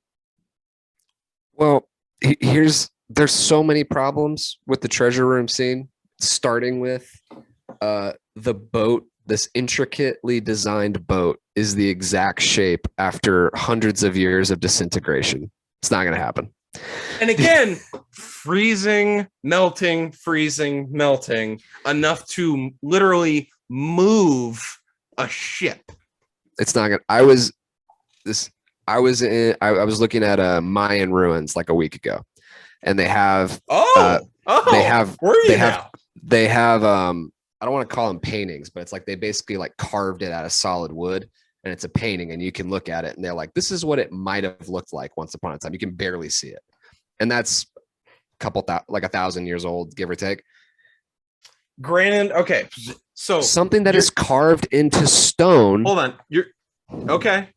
Your point is taken, but wood over 1,000 years is much, much different than what porcelain. Was it wood though? It looked like stone in the little like thing that they put it in though. No. What you're saying, you saw stuff that was wood that was about 1,000 years old. It wasn't wood. It was into stone that they like carved it or they like chiseled it basically. Oh, that you saw in Mexico. Yeah, and it had basically been like it had washed away over like hundreds of thousands. The ones we saw were like 300 AD, which were very cool, but like it washes away at a certain point. So even if this is only a couple hundred years old, it definitely, it washes away. Got it. Okay, cool. So then now that you're my resident patina expert, I appreciate that. So the answer to the question though, if it is the question being, could it be that simple? It absolutely is, Ben. Reach in your pocket, grab the pipe, we're good to go. You just found it. You just created generational wealth. You have this castle. Riley has a Ferrari for the stinking scrolls from Alexandria. Yeah, perfectly preserved. They're just there. Perfectly preserved. She knows just instantly. Just by looking at the outside of Doctor. them, oh, and I apologize. Dr. Abigail Chase. Yeah, I apologize. Dr. Abigail Chase knows what they are from looking at the outside of them. They're just perfectly preserved. It's instantly. They're all superheroes, Tim. That's what I'm telling you. I'm here to tell you. I would have done exactly what Riley would have done. This looks significant and valuable. This is what I want. With a weird beard, with a weird goatee. I'm sure it has some significance. And then hugs it. Yep, that's what I would have done. I'm rich. It's the Dave Chappelle. I'm rich, bitch. Yeah, that's right. Yeah. That's right. And then that's it. We see the castle. We get another map. A map to get her pregnant, shall we say? I forget if they have kids in the second one. I know that they get divorced. It's always a trope of the sequel, so I think they do. Because they start out very unhappily married. No, they got divorced. You're right. They did get divorced because she's in the Oval Office. She like makes out with that other guy who she's dating. So they did get divorced. Next to the Resolute Desk. That's right, because the Resolute Desk comes in the second one. Yeah. Yep. And then don't we go to like Yosemite? Or no, it's do we go to Yosemite? We go to some national park where we're like sticking hands into shit that might have spikes, but Nick Cage is like, we have to find this, and he just goes in on it. It's unbelievable shit. But we do get to meet the mom. I actually think the mom is Diane Keaton. Funny that I had a slip of the tongue earlier, but yeah. Tim, who's your MVP? Here's the thing. Brandy the dog MVP. It's tough doing movies like this because usually we don't have somebody change their financial situation so drastically from beginning to end. But there's one person though. I know, but we're saying like if it's the rule that you have to do it at the end of the movie. Yeah. So if that's the case, I mean, Riley's gig's pretty good. He doesn't Right. have to know a lot of shit. He's just there. He has like a niche little thing that he does really, really well. And he ends up with a Ferrari and presumably a nice house. And at the end of the second one, he never pays taxes again. And that seems pretty good to me. I forgot about the Yeah, they did the Armageddon trope. yeah. Oh, is it Helen Mirren? I think it's actually Helen Mirren that's the mom. Oh, yeah, that's right. That's That's right. He had like a British mom. yeah. See, I thought it was Diane Keaton. Oh well. Oh well. I'm just stupid then. I said the wrong name and it has nothing to do with the movie. Happens. Oh wow. Oh yeah, and Ed Harris is in it. Anyways, now I'm just narrating my Google search. Yeah, so mine, it's Riley. It's not even close. Dude gets a Ferrari and he knows how to hack really well. That's basically it. He knows how to do Definitely got into shit. Bitcoin early. Oh. So he's He probably was very the rich first. now. He was the first on to there. He might have created it. He might have. He definitely made Dogecoin. Yeah, no doubt. Definitely made Doge. So yeah, that's the MVP. Who would you want to be in this movie? Again, that's tough because like his whole life he's just a piece of shit who nobody respects. But like you'd want to be the guy that knows absolutely everything and can solve every clue, gets the hot wife at the end. I mean, Yeah. it's got to be Nick Cage, but I don't feel good about it. Yeah, but it has to be. So like whether you feel good about it or not, you still know what the right decision is. Has to be. Yeah. So anyways, so that's that. Is there anything else other than the Ted Cruz Award? I feel like no, right? I mean, I feel like we went through it. I stepped on my limbo lesson. Oh, earlier, sorry. but Limbo lesson. Yeah. I mean, I stepped on it earlier, but kids, if you're listening, you can be bad at your job and make a lot of money. That's the lesson of this movie. This movie made a lot of money. It's still making a lot of money. Yeah. Thanks to us. Thanks to us. I don't have the exact figures in front of me, but this is another one of those movies that feels like everybody my age has seen. Made a lot of money, and there's not really a good actor in it. So there you go. You can be talentless and make a lot of money. Box office, it made 347.5 million. Holy Tim, shit. what was the budget of this movie? 10, More. 30, More. 100. Yep. Okay, they tripled their money then, and they made all the DVD sales back when Where that was a did the thing. $100 million go to? Well, probably for Nick Cage's salary back then, because he was huge. John Voight's salary was probably huge back then too. Okay, And then so you that's get into- two. Yeah, but then you got to recreate the whole like dungeon sequence. You've got to do all the travel shots because they were actually on location for all of this stuff, which is another thing Sure. that's pretty tough to do. 100 million worth? Good That's what they Lord. did back then, though. They were actually that was back in the day where actors would get like $50-60 million deals to do movies like this. Oh my God. This movie actually won an award. The BMI Film and TV Awards. It won BMI The Film. Body Mass Index? Yeah, the Body Mass Index Film Music Award. Wow. Won Best Music. Yeah, the it music was didn't stand out to me. Diane Kruger was nominated 3 times. Wow. Okay. By the Academy of Science Fiction, Fantasy, and Horror Films USA. She got nominated for the Saturn Award for Best Action Adventure Thriller Film. Oh, no. The film got nominated 3 times by that entity, and she got Best Supporting Actress. It also got nominated for a Visual Effects Society's Awards, a World Stunt Awards. That's incredible. And then 2 Young Artist Awards. And now we're just fully in the Disney evil empire Yeah. stage where they're like, you know, it made a lot of money. National fucking national treasure. Let's make You know a what we're gonna third do? one. And they brought all the people back. They've got everybody coming back for it. Not John Voight. I'm I think guessing. they said that they have Riley, Kruger, and Cage coming back though. Oh, so all the important people. That's good. That's what I mean. They Yeah, got 'cause like all- the main trio coming back. Yeah, and Ed Harris, doesn't he die at the end of the second one? It's been so long since I've seen. Yeah, the because second one, I remember can't speak to they're it. in that like temple thing where there's a wall that there's like a turnstile and they've got to hold it. And Ed Harris is like, hey man, like make sure that they know that my family did it too. Right. He No, dies. I think you're right. Yeah, I think you're right about that. He actually has a change of heart, unlike Ian, who just gets thrown to prison. So, anyways, my limbo lesson is that sometimes it's not actually who you know, it's what you know. Sometimes. Because I'll tell you what, Nick Cage didn't know he knew one person. And he was able to steal the Declaration of Independence. And he knew all this other stuff. And he won. He did it. Sometimes. Yes. Sometimes pays to know history. Yeah. We didn't get to that Yeah. because that's literally all we basically know.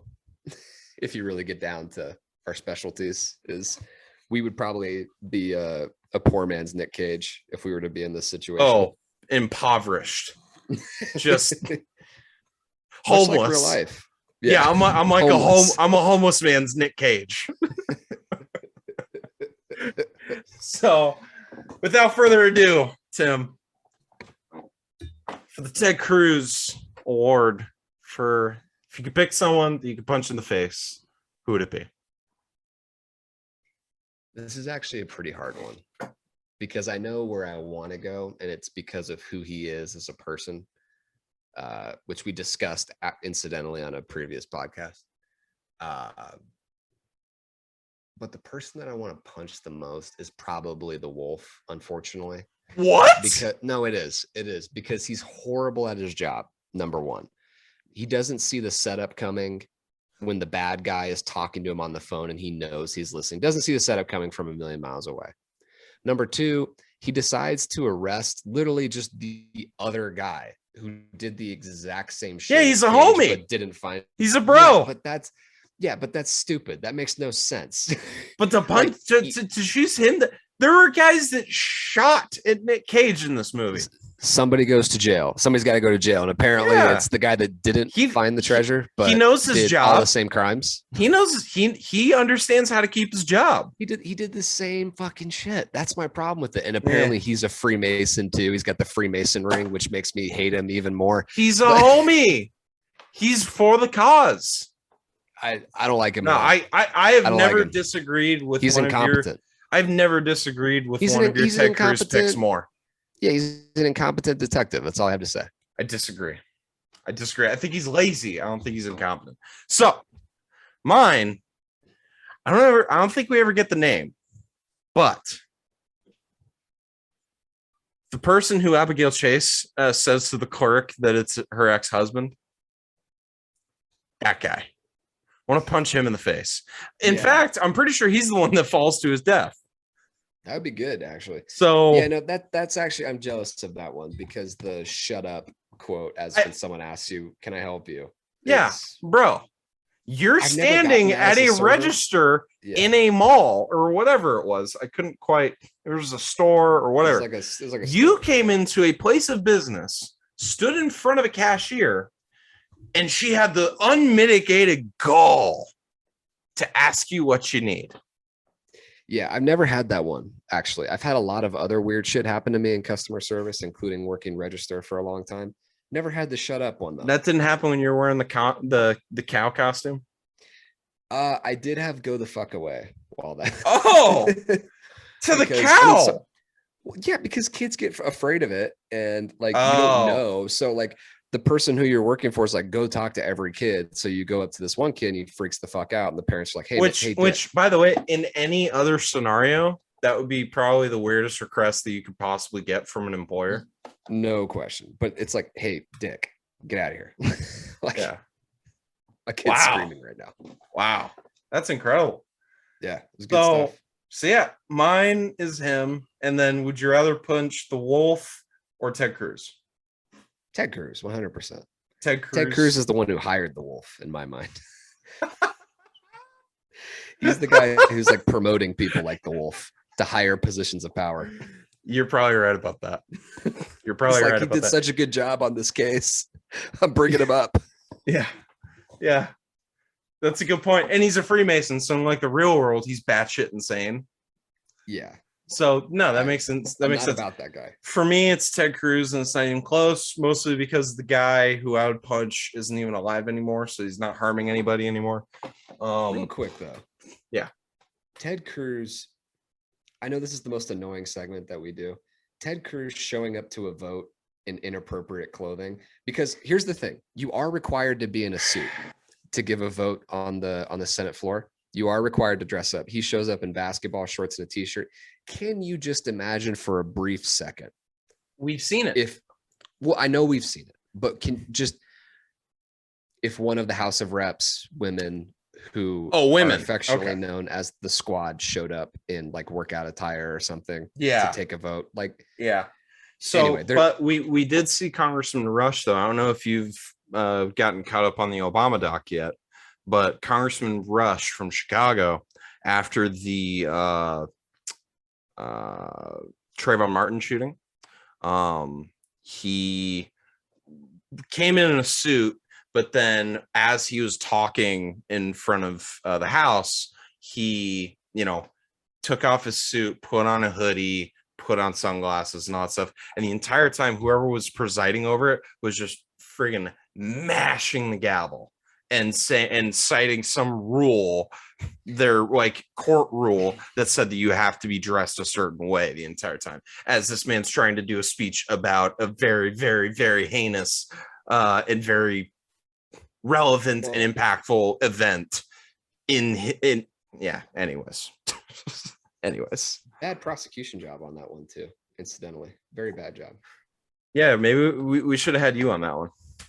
No, not me. I'm just saying, like, it's a very bad job. No, I'm saying we should have had you on that. Because that's literally not how the law is written. But okay, that's that's a entirely separate issue. Yeah. Before we go though, Yeah. because I know this is what people come for. Yeah. How do you feel about the upcoming football season? You doing okay? Mac Jones had a preseason game the other day. I watched highlights. So the funny thing is, just for the listeners, Tony's my friend who's always like super excited about football season starting. He's always like sending me shit about fantasy and betting, but like way too early. This season, I get a text out of the blue from him. He's like, I'm not excited about football season at all. No. It's like a week ago. He's like, I couldn't care less. I don't know why we like this sport. He's just like out on the entire sport. It's a sport that provides us, if you're lucky, it provides your team what? Well, now there's 17 regular season games. So ideally you play 20 games. So ideally, in the best case scenario, we are diehard fans of a sport that at a most provides you 20 days worth of entertainment. My only thoughts on it's this. Bullshit. And it's killing people, but they're deciding to play it, so whatever. But it's fucking stupid. They have duped us. They have tricked us into thinking that this is worth our time, money, and energy.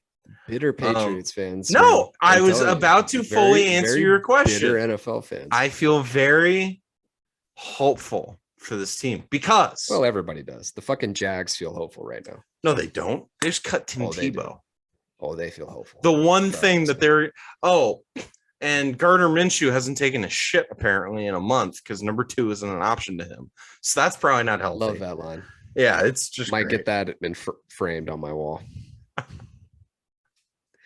I'm already getting I wake up in the morning and piss excellence. Yeah. Which, by the way, how was that rewatch? That was a tough one. That's one of those ones where you go back. Like Superbad was another one where like the first time I watched it, it was just so fucking funny. And the second time you watch it is like, there's a lot of dick jokes in here. That's what this is. Funny enough, though, a movie, The Hangover, the first one, the next 2 are terrible. The first one is actually pretty good. Watched it on my flight to Mexico. It's still very funny. Yeah, it holds up. Still hilarious. It's the most famous moment of the movie, though, did not age well at all. No, it didn't. Didn't at all. But yeah, to fully answer your question, I feel pretty good. Maybe for Matt Damon it did. Oh, sorry. Okay, keep yeah, yeah, yeah. And then we see Ben Affleck walking around in a "Love Is Love" shirt. Yep. The next day, and people are like, the captions like, "See, nobody had to tell me not to use the F word." Yep. I'm an alcoholic, but at least I don't use the F word. Or a recovering alcoholic, I should say. We hope you do better, Ben. We hope that you and Matt keep writing scripts and doing stuff together, because they're gonna be great. Can't wait to watch The Last Duel. But yeah, no, leave your house every once in a while. Yeah. And not just for Duncan. The Patriots offseason was interesting. It was the most active that I think it's been in my lifetime since the second to last Brady year, where they went out and got Cooks, and who's the corner you got and stuff. Like, you guys, that offseason, you guys went pretty crazy too. Yeah. And we've had some off seasons where we like get a guy, like we got Darrelle Revis that one year. I mean, we got Gilmore. I believe Gilmore was 2017. Yes. Is that same like free agency / trade splurge that you guys were doing that year? Yeah, we got Gilmore and Cooks, and then obviously Cooks kind of effed us in the Super Bowl by trying to do a little too much, but hey, that's neither here nor there. But we got Hunter Henry, we got God, I always forget the other guy, the other tight end's name.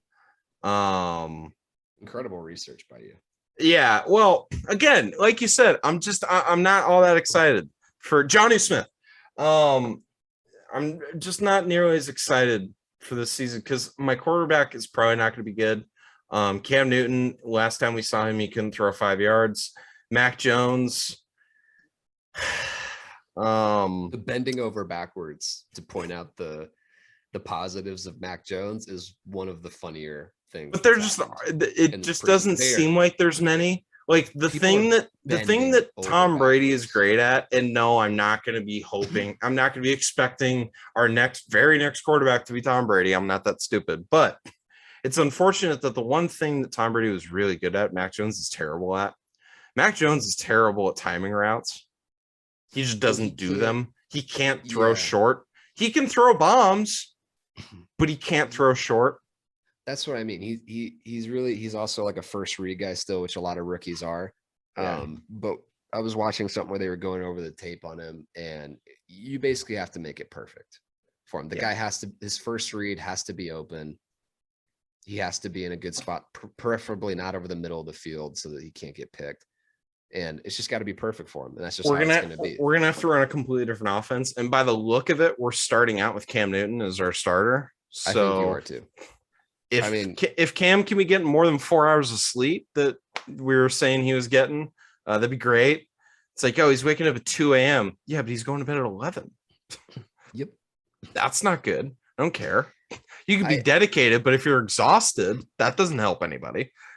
So if we can get Cam getting 8 hours of sleep, that'd be great. Maybe then he can resume the freaking flash in the pan. Apparently the first 2 weeks were of last season. We'll see, man. I don't know. I have zero expectations. I know our defense is going to be a lot better. Because you got guys coming back from COVID and stuff. Yeah. So. And we picked some guys up. Our offense is going to be better because again, we actually spent some money on the offensive end. I would say 2 years too late, in my opinion, since I now know that we're capable of spending like that. It would have been great if we would have spent it when we had the greatest quarterback ever. I don't know. Like thinking about having Johnny Smith and Hunter Henry on the same team. I get that they weren't free agents back then. I get that whole thing. But I think though, you to that point, you in the NFL, like in any business, even the NBA, not so much in baseball, but in the NBA and NFL especially, you've got to adapt what you're doing. Like every couple years, everything changes. And Belichick for the longest time won a shit ton of games with spending the money on defense. Yep. And that's the argument on weapons. That's what I'm saying. Is that like over the last 3 years, it became really important to have lethal weapons on the outside. Look at the draft this last year. I think there were 2 or 3 receivers taken in the top 10. That kind of thing would have never happened a few years ago. Yeah. I mean, didn't Michael Crabtree get taken like 6th? No, Crabtree went behind Darius Hayward-Bay. Hayward-Bay got taken like 8th by the Raiders, and then Crabtree went like 15th. Oh, okay. So I'm saying, like, receivers are at such a premium now, and tight ends that can be receivers are at such a premium. It's just different now.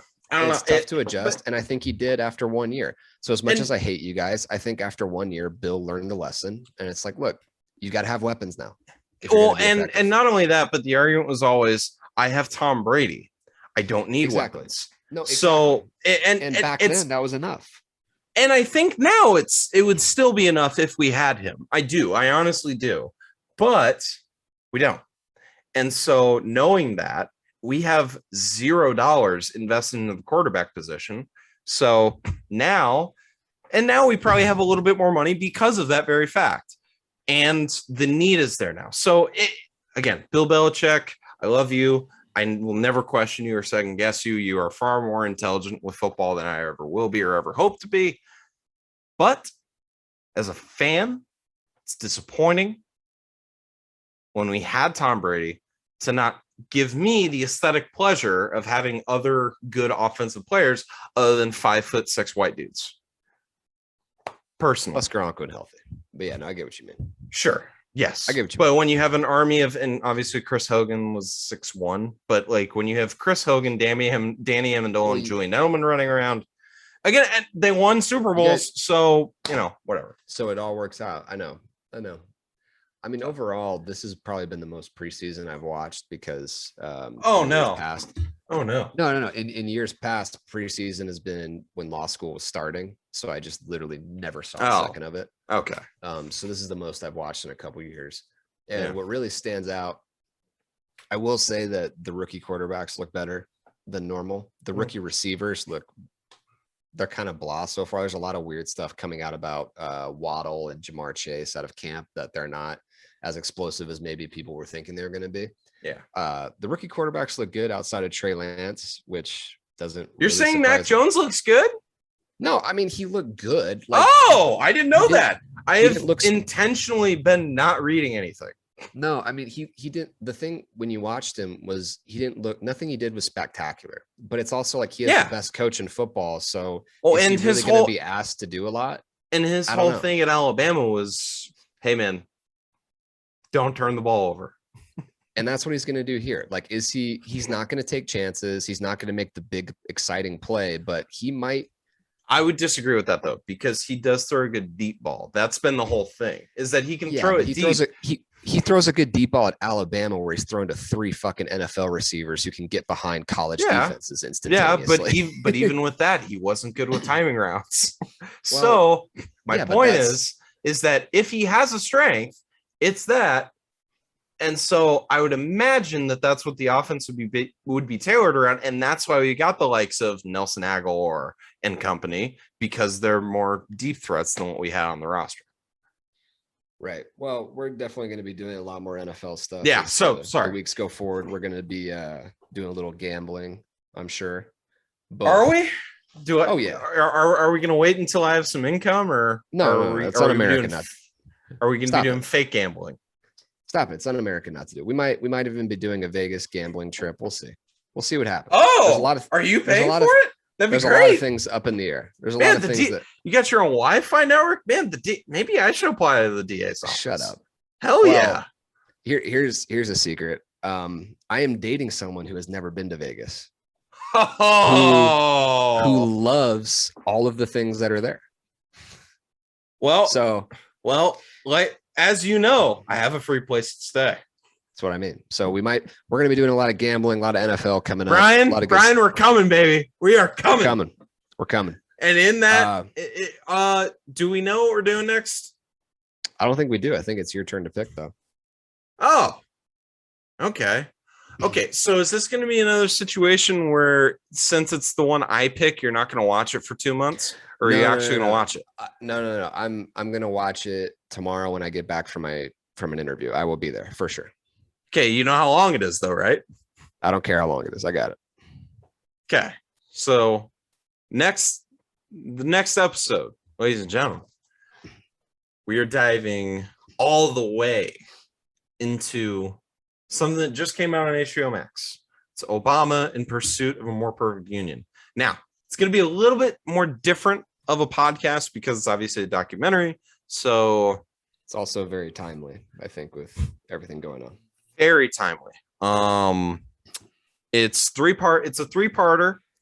And it's about an hour and a half, hour 45 each. So it's a time commitment, but it's very, very, very well done. First part goes basically his whole life up until before he decides to run. The second part is his entire 2008 campaign. And then part 3 is him as president. So it's very cool. It's ironically kind of set up like his 3 books are, where part 1's Dreams from My Father, part 2's Audacity of Hope, 3's what's the third book called? I forget it. I have it. Becoming. Oh no, it's a promise land. I have it. I have it Yeah. right here. So yeah, a promised land. So yeah, it's gonna be a cool one. We're still gonna make it funny. Still got some stuff to say. Funny enough, you know who doesn't show up? Ted Cruz. Oh, I thought you were going to say our current president. Yeah, Ted Cruz. Gotcha. He doesn't show up because I was trying to look for him so that I could just give the Ted Cruz award to Ted Cruz, but he's not there. He was elected in 12, so that's. Yeah. I mean, there wasn't a lot of early stuff with him. Yeah, no, that makes sense. Yeah, That makes sense. it was disappointing. Or no, was he elected in 14? I don't even know. It was somewhere around there. I don't know, but it didn't really concern Obama much. No. But no, Biden's all over it, and he looks completely different too, as most people would over a 12-13 year period. That makes sense. I mean, that makes sense to me. Funny enough, there's a Kevin McCarthy sighting at an Obama party. Yeah, McCarthy was a huge, like, if you listen to other podcasts where they talk about McCarthy and Obama's relationship, it's a lot of interesting stuff. It's very interesting. Yeah, very interesting. But yeah, we're gonna make it fun. Still gonna make a bunch of jokes and stuff, even though it's a pretty serious documentary. But yeah, we're gonna have fun with it. So, Tim, you got anything else? Got nothing. All right. So, where can they find you, Tim? Instagram, Twitter, TikTok, Grindr, LinkedIn, Bumble. Just kidding. I don't have any of the dating. How's accounts. If my girlfriend's listening, I don't have any of the dating accounts. How's the grinder going? It's tough. It's tough out there. It's tough when you look like that, huh? Even guys don't like it. Yeah, no, it's tough out there. At LeDuc 32, that's at TLEDUC 32. Give the podcast a like, subscribe, review, please. So they can find me at tfelix3412 on everything but Twitch. And on Twitch, I'm happy to announce we did our inaugural, stream yesterday. So we did it on the 16th of August. My name is not tfelix3412 on there because my name on Twitch is Tony the Meat Shield, because that's what I am when I'm playing games. I'm purely just a meat shield for other people's amusement. I am bad, but I'm getting better and we're having fun. So it's a good time. We've been streaming Warzone. We've been streaming game that just came out today, actually, Humankind. It's very fun. We might get a little bit of Sid Meier's Civilization in there. Might get some 2K. Might get some Madden. We'll see. It's gonna be fun. We're gonna have some friends on. If the podcast goes well, we can get Tim a gaming system, and we'll have some fun with that too. So, guys, like, rate, subscribe, review, all the good stuff. Tell as many people about us as you'd like, and buy the products. It's incredible. Thank you guys so much for listening. Elvis Monroe. Oh, hold on. Ted Cruz. Nobody's going to forget about you. Please go fuck yourself. Elvis Monroe, please play us out. One day, someday, fiction girl. She's my one day, someday. She's my one day, someday. Gotta have her, gonna call her, baby.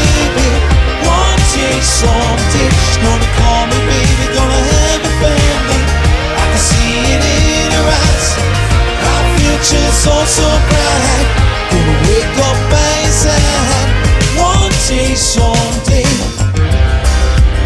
She's my one day someday. Fiction girl.